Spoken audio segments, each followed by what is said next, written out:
Hello, welcome back to Eura's series of interviews with our members across the world. It's great to see you again, Tobias Schoenborn from Vision Point, based in Bonn. We spoke more than a month ago now. That's right. And at the time, I think you said immediately at the end of the interview, really love to catch up again in a month because things were moving so quickly. And certainly from what I've been seeing on the news, things have really moved on in Germany. So can you tell me now, what's happening now in Germany? Yeah, things are opened up again. So pretty much everything is kind of back to normal, how you can say it in these strange times.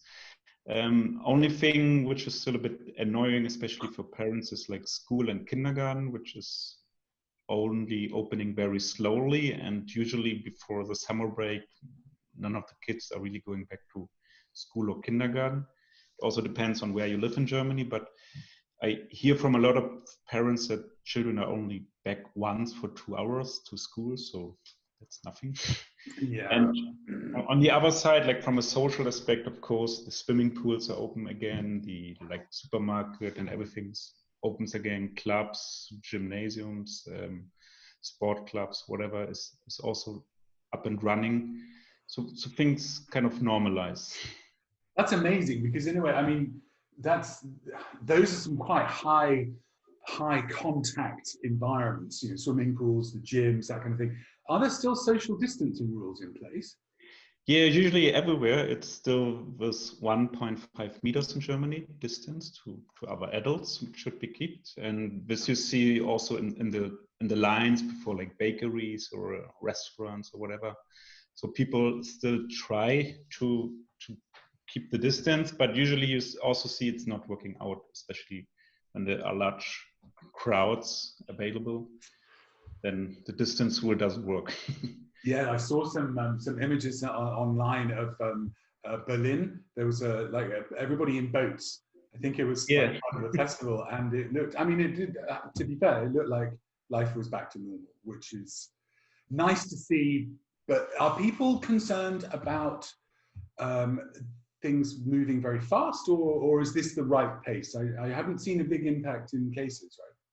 I think it's a very specific topic. Like there's on the one side, people are careful and maybe scared to open up again fast enough. Like personally, I cannot wait until things are your children are still at home, I take it. Yeah, that's one reason, correct. No, but also you see a lot of people with the mask running around, and you need to wear it in supermarkets. And you also see, like I talked to a lot of people who now just went on vacation, and you see, for example, in Eastern Germany, people don't care about the rules, while in Western Germany or South Germany, they really kind of take care of the regulations. And so there's a big split. Yeah, I heard that from another colleague in Germany, actually, that again, there was more political pressure in some of the eastern states to normalize much faster. Yeah. But of course, the numbers are low there. There are no much corona cases in Brandenburg, for example, or like outside of Berlin. So why should they still keep to the measurements here? It's really difficult, isn't it? Because again, Germany has a federal system, so it is state by state. Is there quite a lot of freedom between the states as to what they can and can't do? Yes, there still is, especially when it comes to like school and kindergarten and these kind of things. And on the other side, they try to talk with one voice, which is not usually working out very well in practice. But that's the advantage or disadvantage of the federal system, that things are not kind of standardized. Sure, no, absolutely. And how are people feeling? I mean, it's difficult to get a handle on that because obviously there is so much differentiation within the country, but what's the national mood? How are people doing? People are still cautious. Like, I think most of them, they really don't know what's going on, what will happen within the next weeks, months, or years, especially. And from the persons I talk to, a lot of are kind of doing okay. You know, they just handle the situation how it is. It also depends if you talk to parents or like singles, which are very kind of also isolated, especially singles, or just young people kind of using the freedom they now have, like when they need less to work outside, it's beautiful weather, so they can enjoy nature. But I think in general it's still optimistic, but I think it will change soon when things will change. I guess, I mean, this is the thing, isn't it? Whether or not things do change, or whether things go on a trajectory. In terms of that, in terms of change, and when we, you know, the last time we spoke, obviously, most of your immigration work had pretty well stopped. Correct. How's your team doing now? I mean, both how are they doing, but also what are they doing? Yeah, we are getting back more people to work very slowly. Numbers increase, especially for the travels within Europe, for the posted worker notifications we have. So there we see the numbers increasing very slowly. And we hope more or less on the big bang, like mid of this month, mid of June, when the borders will be open in Europe again. From third country nationals, it's still very quiet because of the restrictions or travel bans in place, or companies kind of postponed assignments or put them on hold. So they are still hold, and we have also a lot of people waiting to go out to the US, to China, for example, or to Russia, to Brazil. And because no third country nationals can enter the country yet, they just wait, they are on hold. I know that the borders have opened, you know, quite a couple of weeks back between Austria, Switzerland, Germany, and certain places. But what is the date for the full opening of European borders? Has that been set? Yeah, that's 15th of June, when the majority of border controls will fall. So then people can travel back to Spain, etc. And so this is what we wait for. But we also see, of course, like a decrease in general numbers, because no trade fairs are in place. Right. Yeah, people are now used to the online meetings and so on. So I think it will still take after summer vacation until numbers increase dramatically. Yeah, I think you're right, and it's, you know, again, it's a waiting game for everybody in our industry at the moment. And certainly, I was talking to Jennifer Christensen in the States, and she was saying their biggest hurdle right now is the fact that the Social Security Administration isn't functioning. So when, you know, you say you've got people who are waiting to go into the US, without that critical government infrastructure, there's very little that anybody can do, because without a Social Security number, you can't do anything. How are those kind of critical functions, those government bureaucracies working in Germany? Are they fully back operational? Not fully back, but at least they started. Right. So because of course they are digital, not so advanced in Germany, we are glad they now open up again. You can reach them more or less via email, phone, etc. And also the appointments are starting to get up and running again.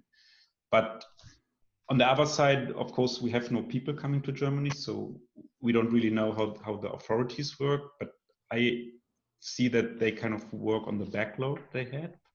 So this is a good thing, that this is getting better and better. And also we see on the other side that some authorities use the time for technology new practices. So there are now like technology interfaces between the authorities. So in future you can submit applications online and use like a speed lane to process immigration cases, for example. I mean, that is a huge step forward. I remember we talked about that a bit in our last interview, because the same thing has started to happen in the UK. And I was talking to a colleague in Spain last week who said the same thing had happened, but she's just worried that they will shut those down, go back to the face-to-face operations when this is all over. I mean, in terms of that, sorry, go ahead. Yeah. No, that's in my opinion, the future, the digitalization, if you can call it like that. That we also see from our perspective that we need to get more things to be done online on like a platform, like a self-service for travelers, for assignees, etc. So this will probably be a big change, game changer in the future. I think you're right. And quite a few people I've spoken to have said the same thing. And I mean, from that point of view, as you start to open up, are you looking at developing new, different processes and new platforms, ways of working? Actually, we are already developing our platforms for 2 years now. We just now making like minor adjustments in the directions we go. We kind of thinking about integrating also like a premium version to our online platform we have, with more functions, more functionality, like also like a case handling tool for assignees HR. And luckily, I must admit, we already kind of went down the route for a long time, and we are still implementing clients right now. So for example, I've just seen last month, we had more than 1,000 people registering with our tool. So they created an account and they just now wait that they can travel and then submit for a visa or a notification or immigration case.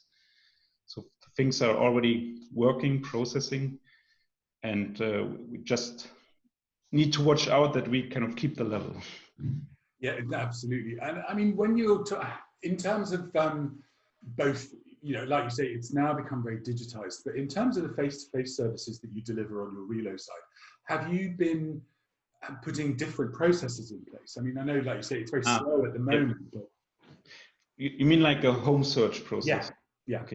Yeah, this is right now kind of working remotely. We have a lot of our consultants. They want to go out with like a cell phone and they make like a video and then send it to the assignee, and they make a little kind of virtual tour, whether it's like a live FaceTime, WhatsApp video, whatever kind of video they have, or they just go there and do a video from the house, from the surroundings, etc., and then they send it to the assignee, and they can decide like virtually if they want to take the house or not, for example. That's very smart. And I mean, then again, I assume that they can, you know, the assignees themselves can either use a taxi or rent a car or take a bike and look at the neighborhoods, and the consultant can still coordinate all that. It's just that it's not face to face, right? No, that's true. It's also what we now see with the quarantine issues, that like, of course, the third country nationals come to Germany, they need to go into quarantine. That we offer. Sorry? For how long is the quarantine? 2 weeks in Germany. Okay. Yeah, same in the UK. That we also offer like services, like we do the grocery shopping, etc. for them. So this is kind of a new service, but of course nothing special, nothing fancy.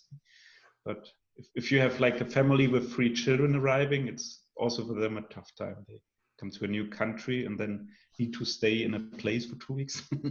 Not a good start. It's difficult enough at the best of times. I was having this conversation with a colleague yesterday. I think the most exciting thing about a relocation is you're moving to Berlin, you're moving to London. So yeah, you're in corporate housing for a few weeks. Who cares? You'll go out, you'll see the city, you'll do the museums, you'll go out to dinner. Very different thing if you're having to be in quarantine. It's a very, very different experience. Yeah, we just try to find out route or ways to get the people from like a safe country, that they not need to go into quarantine. But it's a bit tough in Germany with the authorities, but we will hopefully figure out very soon a way that they don't need to go into quarantine. I posted a really interesting article yesterday on our LinkedIn page about travel bubbles from Forbes magazine, talking about, you know, countries are, particularly, I think it was Australia and New Zealand, have formed a travel bubble with each other. So people within those 2 countries can travel completely freedom. There's no need for quarantining, and the visa and immigration requirements are going to be less. And I think this will come, right, across Europe. Yeah, it's now in Europe already, the reality. So people within Europe can more or less travel in at least a few days or weeks, and then they don't need to go into quarantine. And there's a lot of discussions about this health pass, or how you call it, that so when you had COVID-19 or when you come from a safe place, that you can travel. But this is of course very dangerous, because then maybe a lot of people want to get infected. So they can travel free. Yeah, exactly. To get the serological test that will tell you that it's a strange way forward, isn't it? Very strange. It is, definitely. Yeah. So in terms of like the milestones that you're seeing at the moment, in terms of your business, you're really waiting for the third-party national quarantine. Is that what you're aiming for now? Yeah, not only like, first of all, the borders need to be open. That's of course step one, and then the people need to travel again. So we waiting for the clients to start on again the projects, the assignments, continue with business as usual. And of course, we use also the time to implement new clients, to start with new clients, because there will be a gap, definitely, that people will travel less, and that's what we try to fill with new clients, this gap. So we are on a pretty good way. We just need to wait for people to travel again, and of course learn in step 2 or 3, also like big events, trade fairs, they need to start again, because that's where the majority is traveling to. Yeah, that's very interesting, isn't it? I've been in touch quite a lot with IMEX and other meetings and events organizations, because obviously what we do at Eura, and exactly, yeah, it's key. It's absolutely critical to getting people traveling again. And that's, this is what we were talking about the last time. It's the psychological confidence, for people to get back on an airplane or stand in a queue, and how do you social distance a check-in queue at an airport? They're out the door when we're this far apart, let alone if we're this far apart. So yeah, it's going to be tricky. Yeah, no, it's very true, and we are also in close contact with our colleagues, and it's very challenging, especially for kind of singles, like persons living by themselves, because the social environment is missing. And so that's why we try to call each other and have these group meetings, town hall meetings, etc. So we stay in touch. But on the other side, to be honest, it will still take a few months until things are kind of back to normal.